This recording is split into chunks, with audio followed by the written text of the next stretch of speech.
Good afternoon, everyone. Thank you for joining us. We are going to be getting started shortly.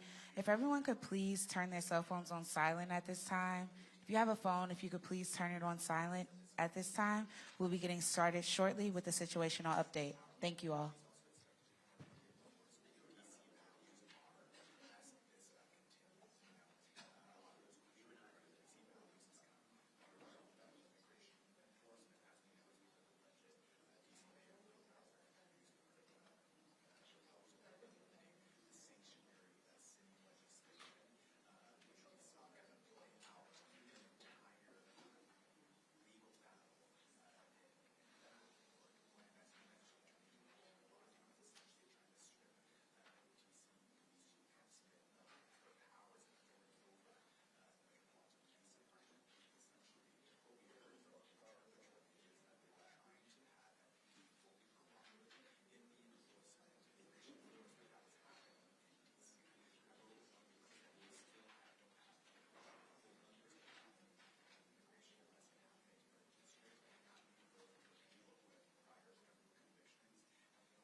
Good afternoon, everyone. I am Muriel Bowser. I'm the mayor of Washington, D.C.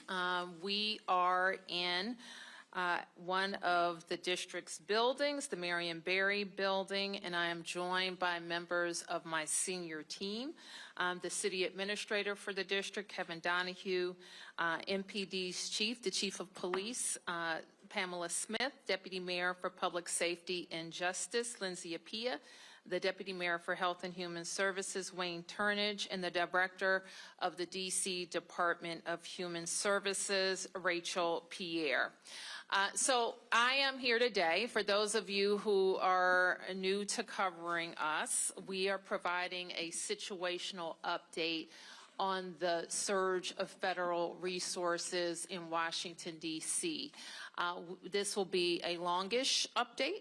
We're going to go through many slides giving you a state of affairs, and then we will have time for questions. I always want to remind people and give you a quick little primer of who we are in Washington, D.C. We are, unlike any other place in America, not quite a state, not exactly a city. We function as a city, county, and state. More than 700,000 Americans live here. We have a greater population than 2 states, and we fulfill all of the responsibility of citizenship. We pay federal taxes. In fact, we pay more per capita than most places, and we get back less. We have no voting representation in Congress. Our Congresswoman Eleanor Holmes Norton does not have a vote, and we do not have any voting we have no representation in the Senate.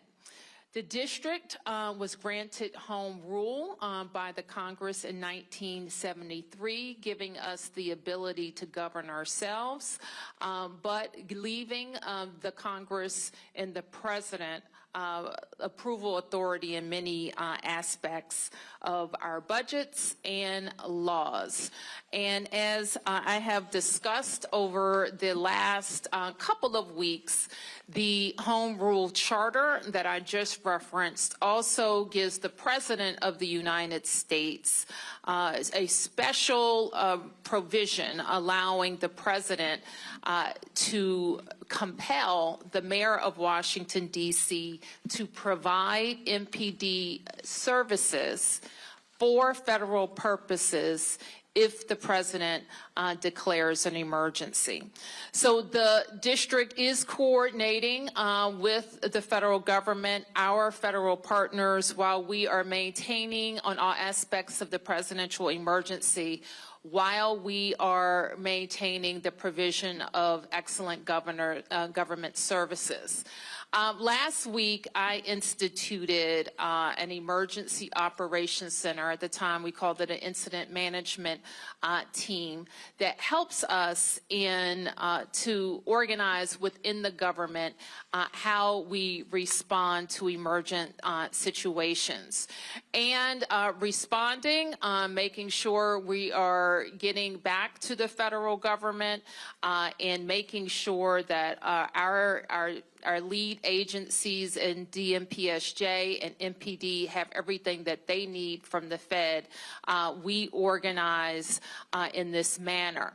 This Emergency Operations Center will also allow us to support federal surge or any federal task force activities beyond the emergency. So today we will be mainly focused on 3 of the 4 work streams, and let's start with public safety. And you have heard us talk many times, and many friends don't know how unique our system is in Washington, D.C. So when we talk about the criminal justice system in D.C., it's not a local system.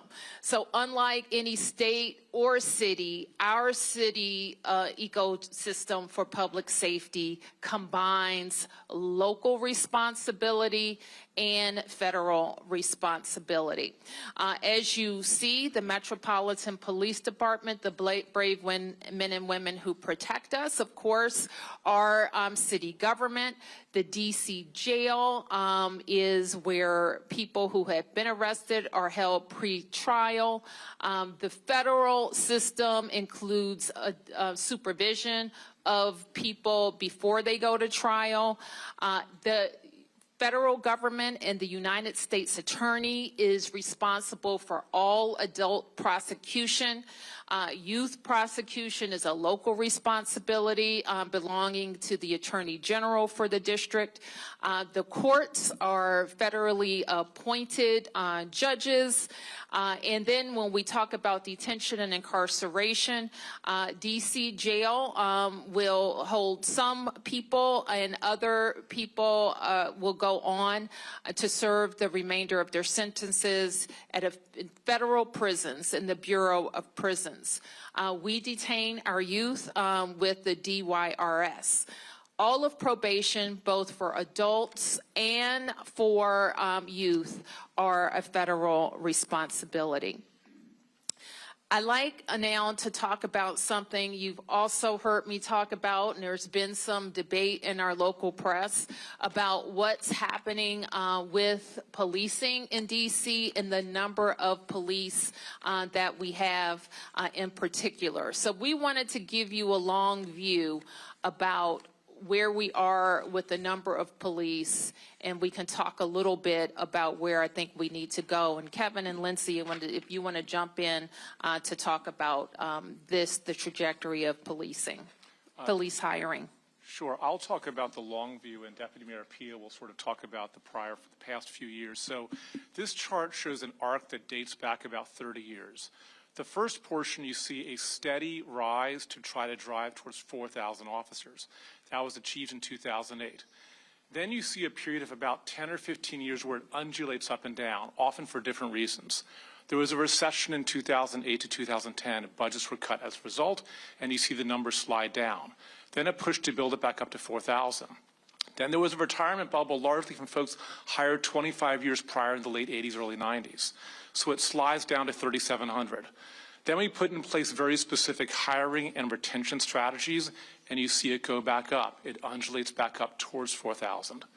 The difference now is that you see a departure from that trend up and down between 4,000 and 3,700 that you saw over the past 10 years. Starting in 2020, that began a steady decline. Part of this was a national trend where it was just more difficult to hire law enforcement. Part of it was the result of choices that we made in D.C. around the budgets in 2020, and subsequently around the laws that govern policing that would make D.C. and MPD a less desirable place to come if you're a young person considering that career and you have choices between where to become an officer, whether it's local or federal. And I'll have DM Pia talk in more detail about what we've seen the past few years. Sure. So as the city administrator said, there's been a number of things that have affected our sworn staff, and we've, on the executive side, have worked to try and address those issues, because what the mayor has maintained is that we always say the path to 4,000, and so we believe we need 3,800 to 4,000 officers. And so some of the work that we've done in the past several years, you can see when we started to see more significant decreases, more attrition than those coming in, is working with council to rebalance our ecosystem towards accountability, because we know that certainly affects police as well. When people commit violent offenses, we say they need to be held. There's a lot of work that goes into actually effectuating arrests in the district, and so we want that an environment where police know people will be held appropriately accountable. We also worked on rebalancing some laws that affected policing, the ability to pursue, the ability to what serious use of force looked like, to ensure that we were engaging in constitutional policing, but adjusting an environment that had become what we would say out of balance in supporting good constitutional policing, and so we made a number of those changes. We also instituted a host of incentives and across the board listening to officers what they wanted, from hiring incentives to new CBAs to retention bonuses to things like take-home cars and a variety of incentives both to retain our officers as well as to invest in bringing new officers in the door, and also in growing our cadet program and building a local pipeline of people, young people, predominantly from our city, to bolster our numbers. And so we continue to do that work to stabilize and to increase our force strength to what we believe is where we need to be, 3,800 to 4,000 officers. All right, so we wanted to show this slide. And you've heard me say, and I will continue to say, we need at least 500 new officers, to hire 500 new officers over the course of the next several years, to have the number of officers that we need and to decrease the amount of overtime that we use. And so I want to move on to share with you, and I know that there have been data shared throughout this period, and this is a chart. It's been it shows, and this is the type of categories that the chief reports to me on a weekly basis about what's happening in crime in the district. We've highlighted the area in yellow that shows the impact of the surge of FBI, DEA, ATF, and Park and Capitol Police and other federal agencies in the district. And the federal surge has had a significant increase on crime in Washington, D.C. And we greatly appreciate the surge of officers that enhance what MPD has been able to do in this city. The most significant thing that we are highlighting today is the area of crime that was most troubling for us in 2023. Now, we have driven it down over the last years, but I'm going to get my glasses so I can make sure I can see it correctly. But for carjackings, the difference between this period, this 20-day period of this federal surge and last year represents a 87% reduction in carjackings in Washington, D.C. We know that when carjackings go down, when the use of gun goes down, when homicide or robbery go down, neighborhoods feel safer and are safer. So this surge has been important to us for that reason.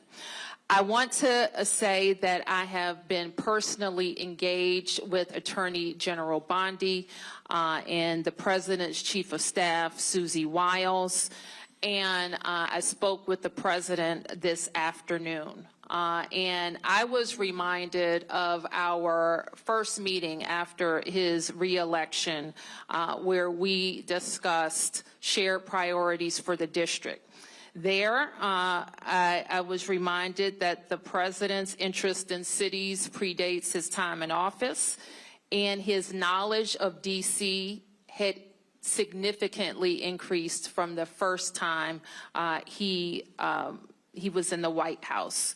And so we knew that the priorities around safety and investment in infrastructure would be on the President's mind.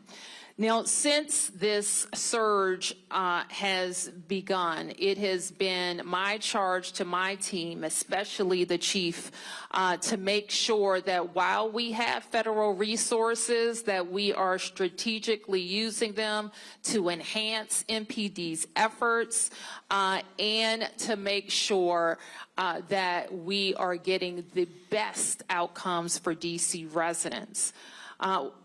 While at the same time making sure that we're living up to our commitments to DC residents and protecting local control and our autonomy. So we'll say a little bit more about what has worked and what we think needs to change. But before we do that, we're going to say a little bit more about the beautification efforts in D.C. So let me first say how proud we are of our city and how beautiful and green our city is.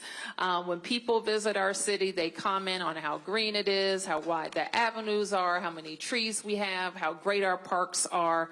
And it is an effort that we take great pride in as city officials. Our teams, of course, include DPW, DDOT, DGS, Parks and Rec, and our teams work with federal partners. The map you see, I think all of the red is federal parks, and like many things in Washington, there is a mix of local and federal responsibility, and the red spaces that you see are major federal parks as well as pocket parks throughout the district. The district over the last 10 years, I have had a significant effort on improving infrastructure, especially alleys, local streets, trees, lights throughout the district, and you can see the change over these last 10 years of roads that were in poor condition to roads that are now in good or excellent condition. We will, though I don't know much of the details, we will be supportive of the President's $2 billion request to improve infrastructure, especially federal infrastructure in the district. So I want to move on now to talk about homelessness and our efforts to help people who are experiencing homelessness, who are in encampments, or who are on the street. I wanted to share a little data about our experience over the last couple of years. We do a point-in-time count every year. This point-in-time count showed that just over 5,000 people were experiencing homelessness in D.C. Most of those people are utilizing shelter. We achieved a decrease from 2024, which was our first major decrease in 3 years since the pandemic. We've seen an 18% decrease in family homelessness and 4.5% decrease among single adults. Now, sometimes people are surprised when I make this statement, but it is a fact. We have a relatively small encampment problem in D.C. It, however, is highly visible. And we spent a lot of time with our outreach staff at encampment sites trying to connect residents to services. It is among the most difficult human services issues of our time. Connecting people who are frequently have very significant mental health issues to services and getting them to voluntarily accept services. So you'll note that in January 23, this was the height, we think, of our encampment proliferation with 94 locations. By 2025, that was down to 74 locations. The number of people we believe were in those encampments at the height were 294 people, down to 128 people by July of 2025. So what we're doing now, there has been, and it is also our belief that our system can accommodate everybody inside. So this week, I think Thursday or Friday, we are going to do another census count of unsheltered people in D.C. That will give us an accounting of if any tents remain, where those tents are, the number of residents living there, and the number of people who may not be in tents but are still on the street. We want to know where they are so that we can connect them to services and get them to come inside. So I just want to wrap up by talking a little bit about next steps.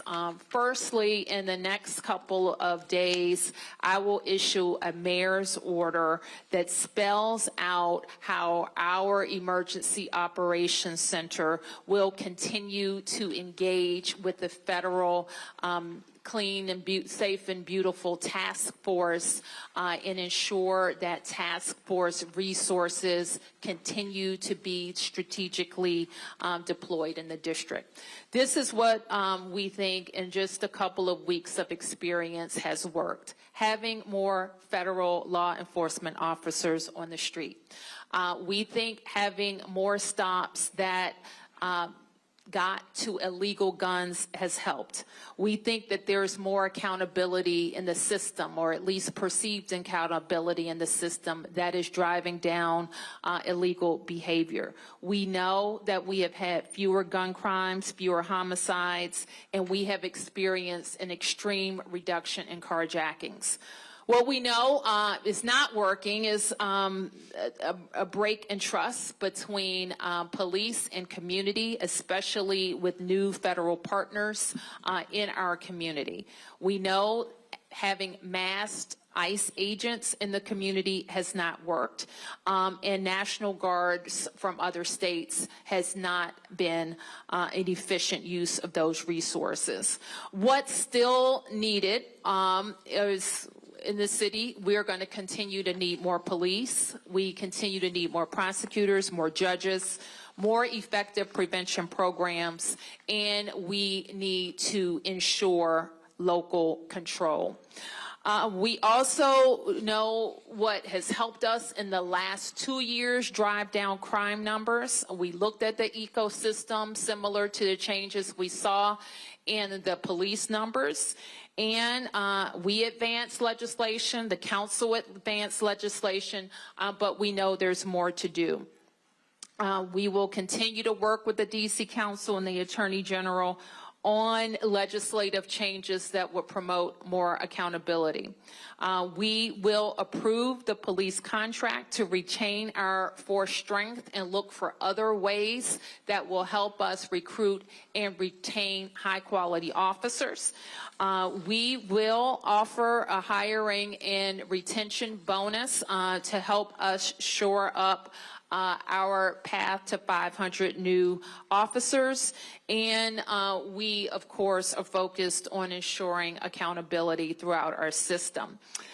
There are other non-law enforcement things that we will continue to focus on to promote safety, including unifying our violence intervention programs, increasing the capacity of our homeless services programs, making sure we're providing more mental health services to youth and adults, and delivering a new residential youth treatment center. Now, while this isn't a work stream of the federal task force, we include it in all of our discussions, and that's how we recharge the district's economy. You have covered a lot the problem with the CR that caused us, the most recent CR that caused us to have to cut $1 billion from our budget, which in fact impacts our ability to quickly pay raises for firefighters and police officers. We are also very focused in working with the feds on stabilizing the federal workforce, accelerating land transfers where it makes sense, modernizing federal leasing, and other specific DC incentives that will promote our economic growth and recovery from many of the changes in our federal landscape. So that is a quick update, quick-ish update on where we've been in the last 2 weeks and where things stand. So with that, we'll be able to take a few questions. Let me get you, please. Thank you. Rafael with Channel 9. Yep. Mayor, it says that there have been two questions. There have been more than 1,500 arrests. Can we make the distinction between, or how are we quantifying between a federal arrest or an MPD arrest? And then another question for Chief Smith. Chief Smith, I think we made it clear that there's a trust that's been broken because some of the lines are being blurred when people on the street see MPD and federal agents responding maybe to the same scene. Perhaps to you it's clear who's doing what, but to the community it's not. How do you build that trust after the surge? So let me just answer the question on these data represent MPD and federal arrests, but maybe not all federal arrests. Okay? And Chief, you want to talk about Crest? Sure. Just the second question with regard to building community. We've come a long ways, I believe, here in the District of Columbia with police and community. We know that there is some work for us to do once the surge ends. We need to make sure that we are in our communities again. We're still there. We're still working with our community, and we're still creating, if you will, a space where we can have Q&A and answers with regards to our federal partners. We have worked with our federal partners. This is nothing new. We just have an enhanced presence, right?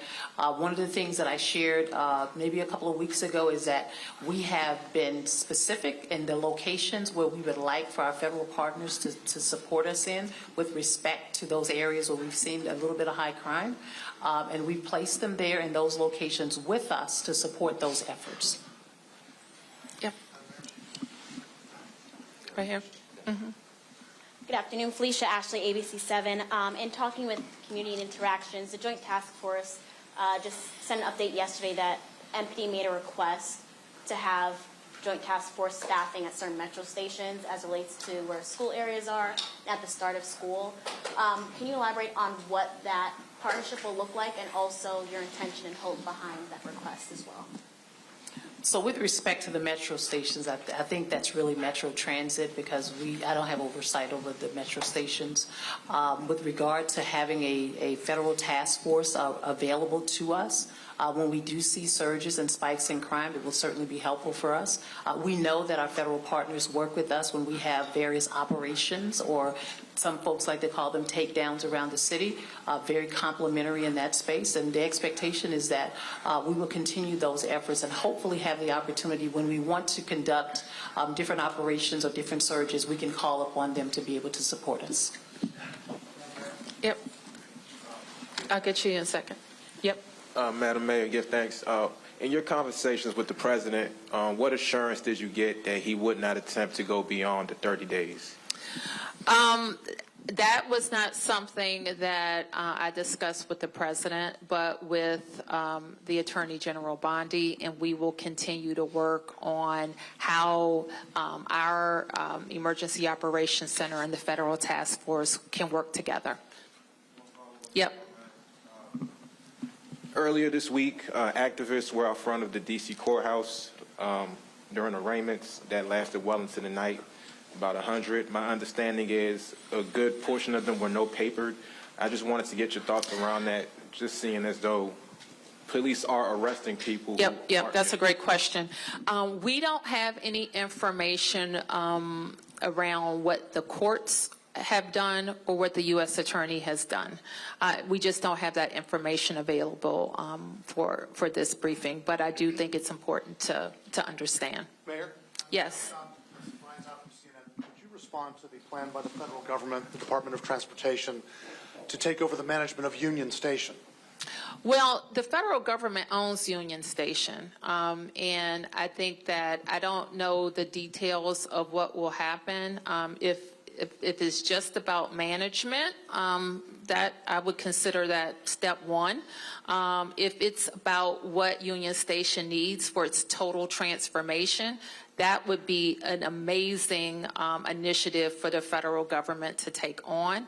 I have had a very early conversation when I visited the president during his most recent transition about Union Station and how that could represent a very significant and good investment for this region.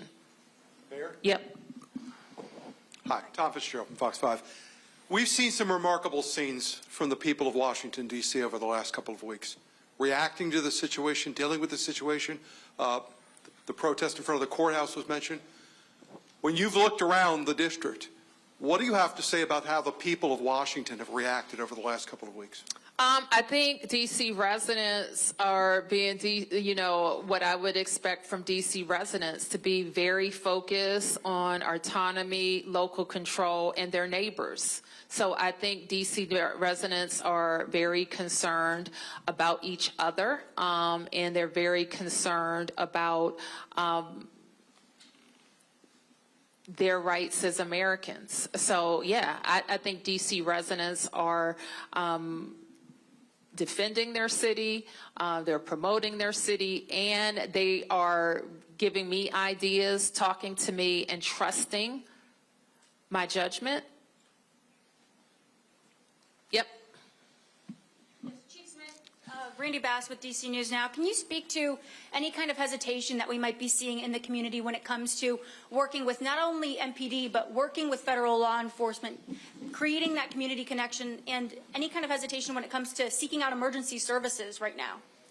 Well, what I can say with our communities, our team is still working. We're still doing community outreach. We're still having the programs and initiatives that we typically had prior to the surge. I mean, clearly there is some hesitation, obviously, with some of our community members, which is very important to me that my team, myself, that we are educating our communities on the relationships that we have with our federal partners. Again, I'll emphasize that the relationships are not new, right? It's just an enhanced presence. And what we want to do is to make sure that we're educating our communities, community members, how to engage with law enforcement when they come in contact with law enforcement for any reason. And we still want our community to reach out to us, right? Because like I said, MPD, the Metropolitan Police Department members are here. They're doing a fantastic job every single day in the community, and we want our communities to continue to have that trust with us when it comes to different type of activities that's going on that we need to know about. Now, if I could just add on to that, we don't know who's not calling, but we do know a lot of people are calling, and on that data sheet, which now I can't see, so. Yeah, so you'll notice on the data sheet it has calls for service, which in fact have increased during the surge. One of the things that we know about DC residents and visitors is that we're the 4th busiest 911 center in the country, right? While our population is not necessarily the 4th.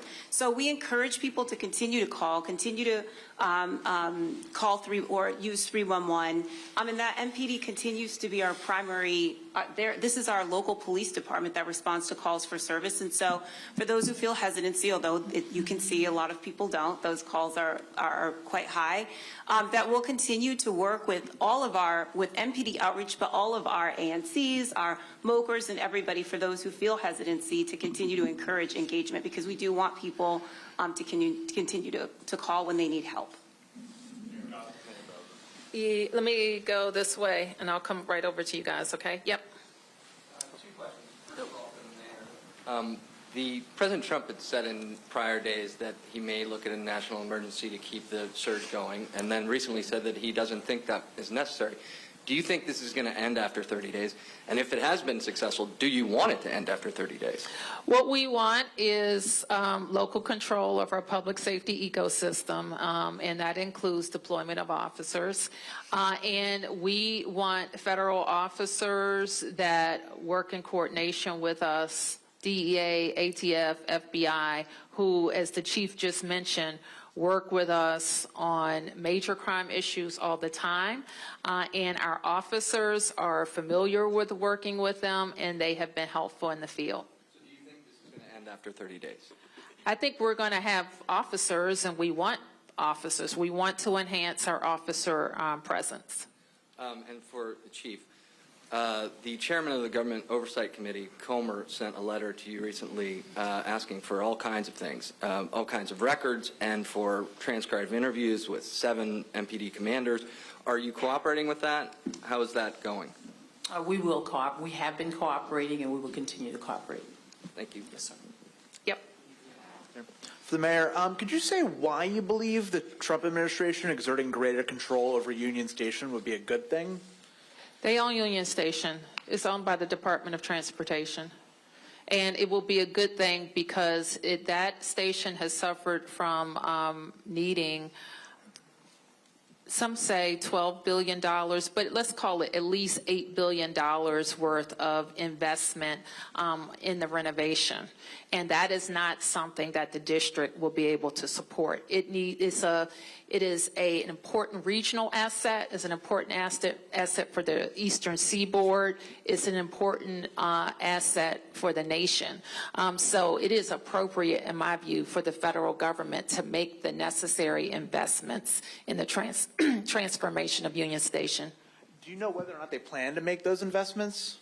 I don't. It's not in any current budgets, and it hasn't been for as long as I've been familiar with the plans. It has suffered from not being able to get the money that it needs for the renovation. Yep. Just Scott Gemmell with WTOP. Two questions for the mayor. First, what can you share, if anything, about the president's conversation regarding city roads, medians, infrastructure? He's been critical of those. And secondarily, possibly for the chief as well, how could you all be sure that MPD officers wouldn't be making the arrests that you showed on that data screen without the federal surge? Say that. Can you give me that last question again? Sure. Just how could you be sure that MPD officers wouldn't have made all of the arrests that were illustrated on those charts without the federal law enforcement surge? Well, we know, and I'll turn to let me just turn to the chief about some additional deployments that could have been made. Let me put it this way. If there were 500 additional MPD officers, that same activity, arrests, and gun recovery would have likely been made. That's it? That's it. The infrastructure, roadway criticism. Oh, the infrastructure and roads. I think that it was a very high-level conversation, and I wouldn't say it's any different than what he's already said about roads, medians, and grass. Yes. Thank you, Mayor Bowser. Joe Khalil with News Nation. You've said you agree with the $2 billion investment that President Trump is asking Congress for D.C. He has said he expects those projects could take anywhere from 6 months to a year. So do you expect that timeline is accurate? And if it is, do you expect there will be some kind of federal presence here in some form for a full year doing that? I have no idea what the projects are, other than what I've heard or the timeline. Our experience with those type of projects is they take long, but I couldn't comment on that because I don't think there's been a listing of projects. And you've acknowledged here that some of the crime has come down significantly in the federal takeover here. There are surge in the surge. Federal surge. Excuse me. There are several other cities President Trump has floated also for potential National Guard presence. A lot of those cities' leaders have pushed back on that. Would you recommend that they accept the Guard or federal resources as has happened here? Let me just say this. We're unique. I'm the mayor of Washington, D.C. My comments relate to Washington, D.C. And we are unique in that we're always going to have a different relationship with the federal government because we are the seat of the nation's capital. And so that's different. So I wouldn't comment or extrapolate to any other place. This is what we are dealing with. And what was that your whole question? Okay. Yeah. This is Campbell Robertson with the New York Times. Chief Smith, and y'all kind of answered this a few minute ago, that the operations that are unfolding are very much what y'all would be doing if there were 500 MPD officers.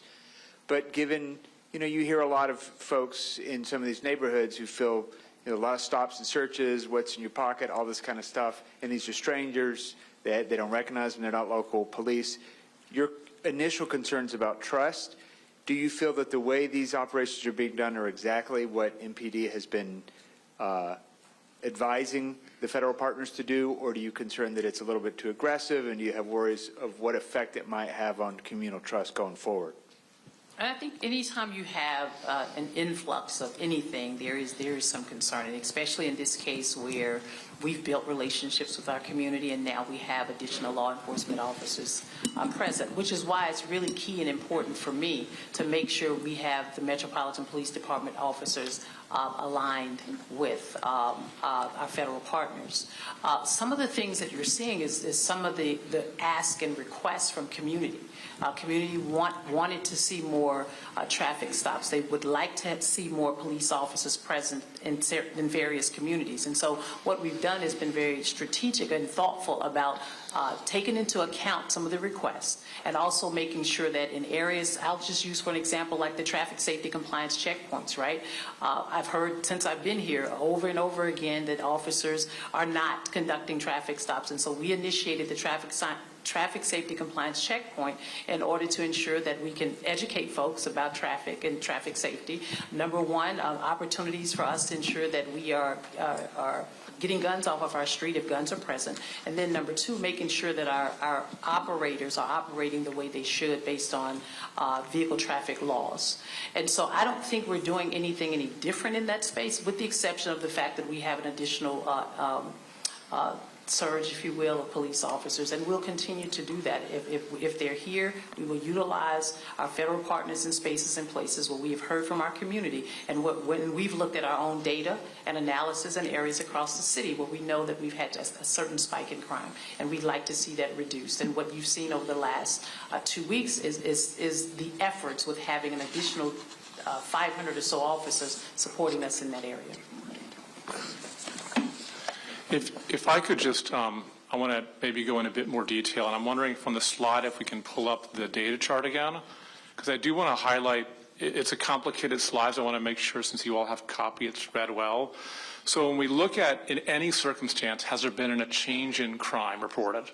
We can slice it and compare it different ways. So the one you see in yellow is the most traditional way that we and other people compare crime now to when we ask ourselves, how are we doing? Which is we compare how crime is now to the same period of time in the prior year. The reason for that is that crime can be seasonal, so we want to have a consistent basis for comparison. In the yellow, you see the most traditional comparison that we have, which is over the period of time in which we've had a federal surge this year, what did it look like last year? And so you see fairly precipitous declines, particularly in robbery, carjacking, and overall violent crime. If you were to go to MPD's website and look at crime cards and look at violent crimes with a gun, it'll more or less mirror the robbery, about a 60% reduction in crimes involving a gun when we look at the period of time now to the past time. But then, because of the scrutiny, you said, well, what else, how else do we look at it? So if you look at to the right of the slide, you see, well, let's compare within this year.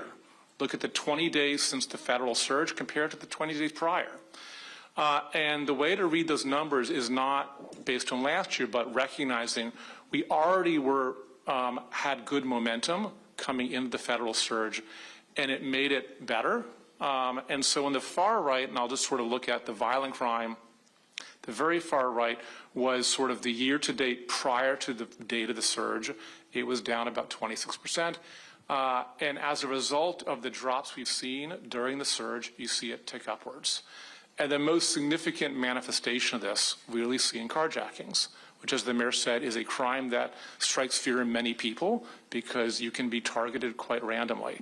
And that's where we've seen the largest impact of nearly a 90% change when we look at what's happened during the past 20 days and what looked at this in the past year. So that's for the totality of that slide. Okay, who hasn't? Mark? Thanks. Mayor Bowser, I'm wondering if you could put some meat on the bones of your conversation with the president, particularly what you told him about, I mean, did you thank him as you did here? I mean, basically, this has been pretty pro-surge press conference briefing. This is pretty pro, we have seen reductions in crime. And this comes just after President Trump said, Mayor Bowser better get her act straight or she won't be mayor for long. So I'm wondering if this is in response to that, what you said to the president, what he said to you, did you push back at all? Because while, yes, the numbers are down, when we look at what's happening in the streets, there are a lot of neighbors who are really upset and not happy about seeing masked federal agents. You didn't say anything about the detentions of ICE, what's happening with those people, if you're doing any tracking, if you're doing any. So I'm just wondering about that conversation, and if you gave any pushback to the president about the intrusion on home rule, and if he and what he told you as to what to expect in the future.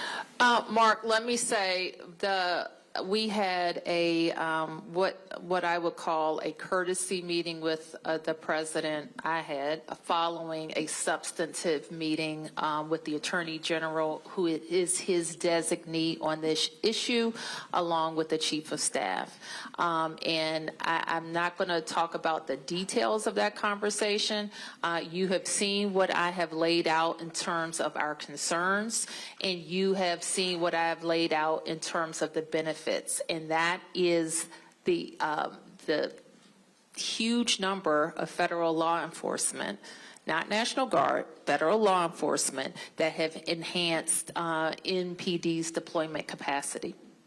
Did you push back about the masks at all with either the Attorney General or the President about these law enforcement agents not wearing name tags? Mark, I'm concerned about masks. And so while I'm not going to give you like a rundown of every word that was said in the meeting, you can be assured that the things that we are very concerned about, we are working on a resolution for. And what about the ICE detentions? You haven't said much about those at all. Do you have any numbers on that, on how many people have been detained? And are you tracking who those people are, what's happening to those people? We do not have any information on anybody who was detained by ICE, as far as I know. And I am concerned for sure because we think anything that we do and anything that we're going to ask the federal partners to do is focused on violent crime. Mayor, about the economic impact of those ICE. I'm sorry, I don't know who's speaking. Okay. With Telemundo. Okay.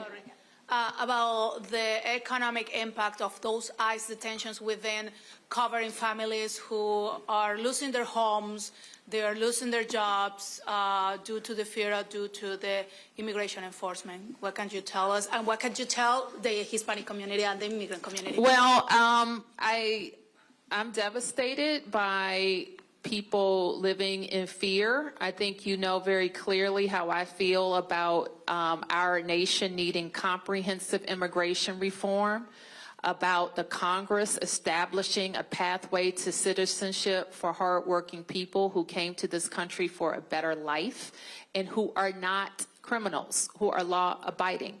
And I think when that question is finally answered, that's the only way to deal with this fear, or to deal with these agencies going after law-abiding people. Yep. Thank you. Olivia George with the Washington Post. Two questions. First, for the mayor. Under the Home Rule Act, what specific requests have been made for MPD services by the federal government, and how have those requests been communicated? Oh, we wouldn't be able to enumerate them here, but we do have a way of kind of centralizing requests. And one for Chief Smith, related to what was just asked. In what capacity is MPD assisting ICE with immigration enforcement? Based on the President's executive order, we are supporting the ask of the Metropolitan Police Department to support our federal partners in this effort. Yep. Mayor, thank you. Josh Chapin to Channel 7. Unfortunately, we saw a murder this week. I know there were some people in the federal government that were counting days without homicide. It doesn't matter. Unfortunately, someone was taken. I'm just wondering, and maybe this is a better question for Chief Smith, but more officers going in, whether it's MPD officers or federal troops going into a place like Southeast or places where we've seen violence in recent weeks. Is that on the docket? Is that on the agenda to put more officers there? Well, talk about deployment, Chief. Yes, we do have officers deployed in all of our areas and within all 7 districts. The plan initially was to ensure that we looked at various locations around our city where we were seeing a spike in crime. And so you mentioned Southeast, we have officers assigned in Southeast within all of our districts as well. Is the National Guard, is it worth the National Guard going in there or directing them there? I don't know how that's even communicated. I don't know anything about how the National Guard is being deployed with respect to that. Okay, we'll be able to take it. Did you get one? Oh, okay, Martin. Hey, Mayor, how are you? Chief, I just wanted to go back to something you said about things that residents were asking for that their MPD is now doing, like traffic stops. But what we're hearing is that traffic stop, no resident said we want a traffic stop followed by a guy asking you for your papers. So how do you balance what you say is a proper use of a strategic use of MPD resources and what people are perceiving as things that are infringing upon their rights in a pretty dramatic way, specifically targeting a community that is now telling us that they don't want to call MPD because they're afraid that if they call MPD, ICE is coming with them. And I do understand the concerns. I've had many conversations with many residents here in the city and community members. However, I also have heard from members who want us to enhance our presence in communities. And clearly, what I will say about the members of the Metropolitan Police Department, it is a responsibility of every member to ensure that we're showing up in our communities as we have been prior to our federal partners or the surge. And the expectation is that they will continue to do that. My oversight is over the members of the Metropolitan Police Department, and we do have great relationships with our federal partners, and it is my hope that if there are any concerns that members in community have with respect to, I won't say over-aggressive or any violations, that there's a space and a place for them to report that. And just to follow up on that one, I mean, there's already plenty of things that happened this week regarding more things that the president wants to do with the district. One thing he said in this executive order is that the Attorney General is now empowered to ask MPD to change its general orders the way that police officers are told to operate. Now, MPD doesn't have to say yes, but requests can be made. When would you push back? Mayor Bowser, when would you push back, and what type of request would you push back on? Would you What if the Attorney General said, listen, I want you to loosen standards on uses of force. I want you to allow more pursuits using vehicles. I want to get rid of body cameras. Like, how far is too far? I think all of those things you mentioned seem kind of too far, but that hasn't happened. Nothing has happened in that regard. The requests have to be made to me, and I would work with MPD on reviewing of requests. Yes.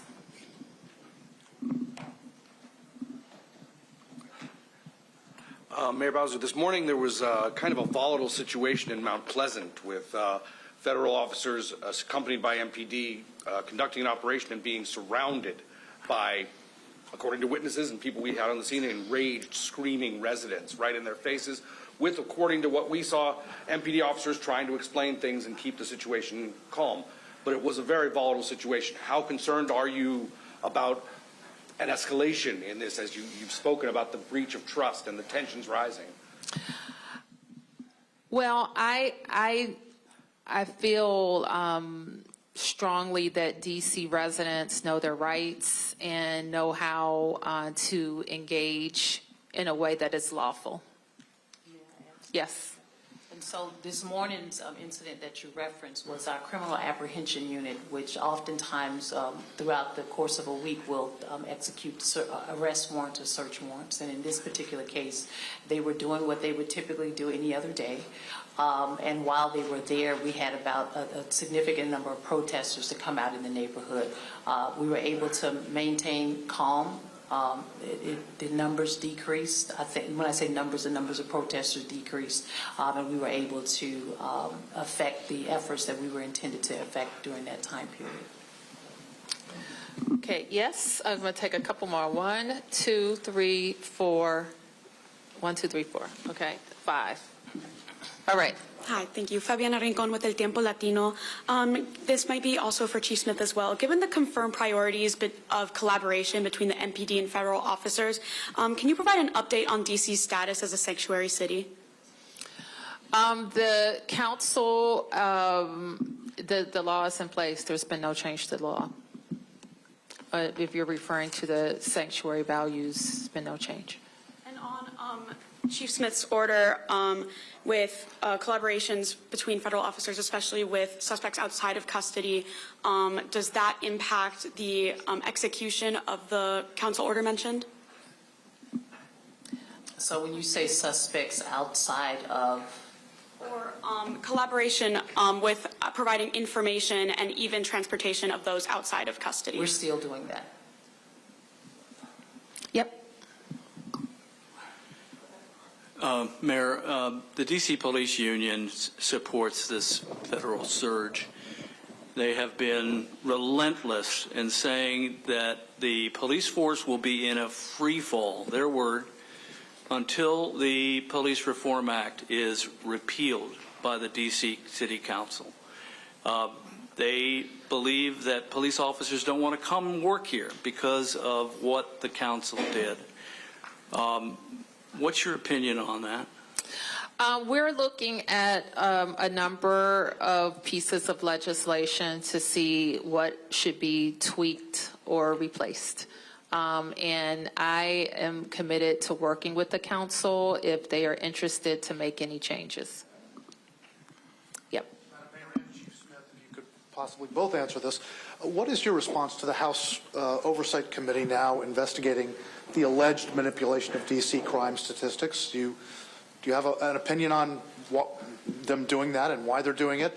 And can you tell us the status of your own investigation into that? I would only add what the chief has added about the earlier question. We'll answer any questions that are posed to us, and we don't have any update at this time on the internal investigation. Yep. Anne-Marie Kucha with Street Sense Media.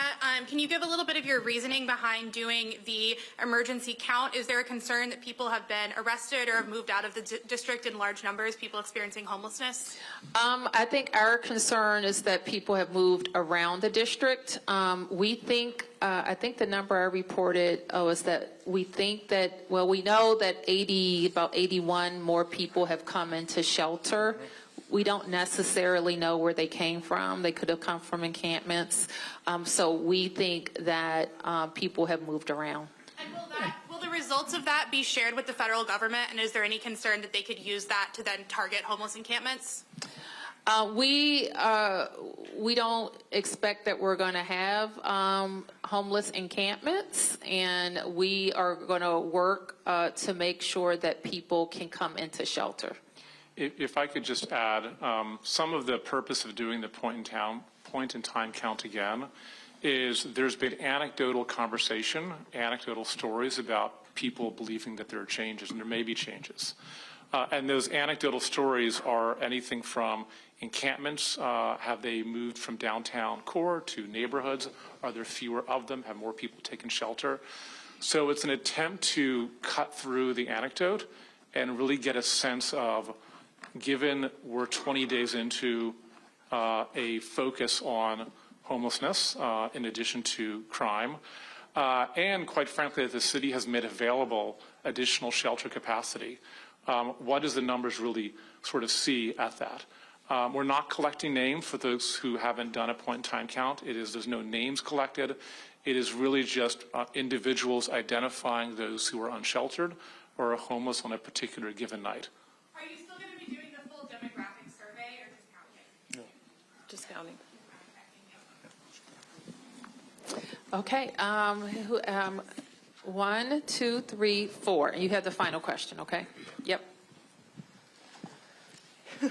Hey, Mayor Bowser. Liz O'Gora, Kilrag. We're hearing from a lot of residents fears that are described ranging from tension to a sinister feeling like a horror movie, whereas you can hear the music, something bad's about to happen.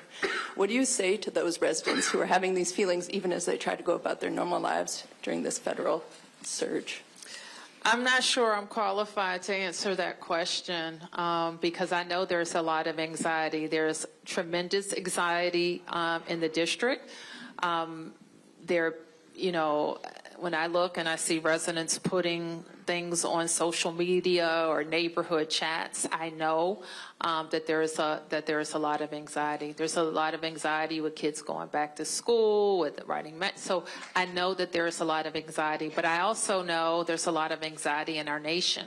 It's anxiety over people being able to pay the bills or pay their electricity bill, or, you know, I looked at what I spent last year on school supplies versus what I spent this year. So there's a lot of anxiety, and what I've told everybody is that we all have a role to play. Your role or that of my constituents is different than the role I have to play, but we all have to play our role in advancing and protecting our democracy. Yep. Beatrice Peterson, ABC News. Mayor Bowser, I was wondering if you could talk a little bit about an estimate about how much this federal surge is costing. Is MPD doing overtime? Is there support from local agencies? How much money is being spent? MPD always does overtime, and so I don't know that we're going to have a distinction with this surge or not as it relates to MPD overtime. One benefit of the IMTM setting up the Operations Center, and I didn't get a chance to introduce Clint Osborne earlier, who leads DC HCMA, but HCMA acts as our incident command for this new structure. And we are able to track expenses. Yes. Mayor Bowser, I'm Arthur Delaney with HuffPost. You mentioned a conversation with the Attorney General Pam Bondi about the 30-day time period. Are you expecting them to let this run its course at that time? Could you expand on that conversation at all? This is what I know, and I can't speak for them, but we will be prepared to take advantage of additional federal officers, to focus on the beautification, to support the federal task force when that time period expires. We will be prepared as a city. Mayor, nice to meet you. My name is Carlos, Univision. Hi, Carlos. What is your message to nervous Hispanic workers?